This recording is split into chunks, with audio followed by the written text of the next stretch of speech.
Should you be the face of your brand or should your brand be faceless? So let's dive into it. Okay, you want to start a hair care brand? Do you have nice hair? Are people always complimenting you about your hair? Then chances are maybe you should be the face of your hair care brand. Do you want to start a skincare brand? Do you have nice skin like moi? I need to start a skincare brand. I'm just kidding. People are always complimenting you on your skin. It seems like that would be a no-brainer, but there is a lot more that goes into whether you should be the face of your brand or not. So stay tuned. Let me dive into it. And I would like to say I am the founder of AM Beauty Brands, but I'm also your beauty brand bestie. If you want to start your own brand and you need help, I am here to help you. Marketing advice, pitch advice, consulting, the road to retail, cosmetic manufacturing. Everything is found here at AM Beauty Brands with your beauty brand bestie. Anyway, let's dive into it. All right. So should you be the face of your brand? If you are the face of your brand, you have to show up as either one of these that I'm going to mention. So you're going to be the storyteller, or you're going to be the educator, or you're going to be the authority behind the brand. So do you have some kind of distinction? Are you a doctor? Are you a chemist? Are you, what is your distinction if you decide that you want to be the face behind your brand? Examples of these would be Rihanna for Fenty Beauty. She's a celebrity. She's a musician. She's very popular. Why wouldn't she be the face of Fenty Beauty? People like Rihanna, so they're probably going to endorse Fenty Beauty. Another is Emily Weiss from Glossier. She is also the face of her brand. If you've heard of Glossier, then you know who she is, right? I'm gonna mess this up, but y'all, I'll put it on the screen. That person. And then we have Anastasia from Anastasia Beverly Hills. I had no idea who she was, but I love using her products. I have several makeup palettes from Anastasia Beverly Hills. And then after using her products, I found out who she was from Instagram. So now I'm following her. So these are all people to kind of like keep in mind and think like, do I want to be the face of my brand? See how they're showing up, kind of follow them. And then there's your answer. Okay.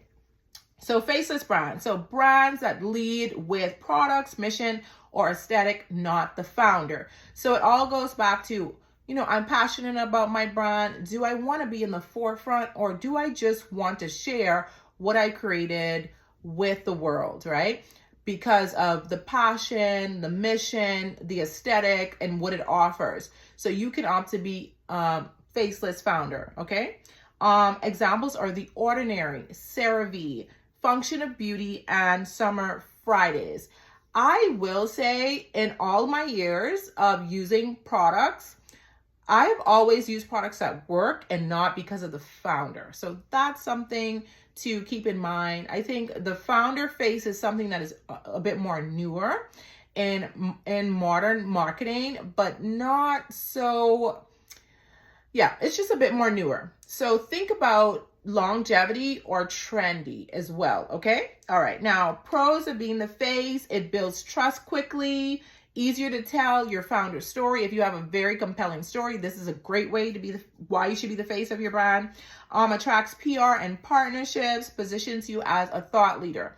Also, cons of being the face is you always have to show up. So if you are very introverted and you're like, oh, I had my share of people today, then maybe not. This is for you. Personal life blends with business. If you're more of a private person, you're going to have to find the balance, okay? It can be hard to scale or exit the business because we've seen this with a lot of brands, even in hair care, where they've sold their brand to a large company, then the brand fails because that person is no longer the CEO of that company. So you have to think long-term, like I mentioned earlier, long-term. Brand may depend too much on you. For example, my brand, Curly Bell, I am not the face of the brand. The brand was thriving for years before I even acknowledged that, a public presence that, hey, I'm the owner of this brand, because I wanted the brand to speak for itself, which it does. The products, the ingredients, the scents, they speak for themselves. So just a little food for thought. Pros, so these are the pros of being a faceless brand. Freedom to work behind the scenes, product is the hero, not you, the product, okay? Easier to build multiple brands. Great if you are private or camera shy. And then cons of a faceless brand would be slower trust building, may rely heavily on paid ads, harder to form emotional connection early, and miss PR opportunities if you are newsworthy, right? So ask yourself, do I want to be visible? Am I building a long-term legacy brand? Do I connect more with storytelling and product lead growth? Would I rather pitch myself or pitch the product? So these are all the thoughts you need to be thinking. If you want to launch your brand, I'm here for you. We're here for you. Reach out to us at ID@AM Beauty Brands, and we would be happy to help and assist.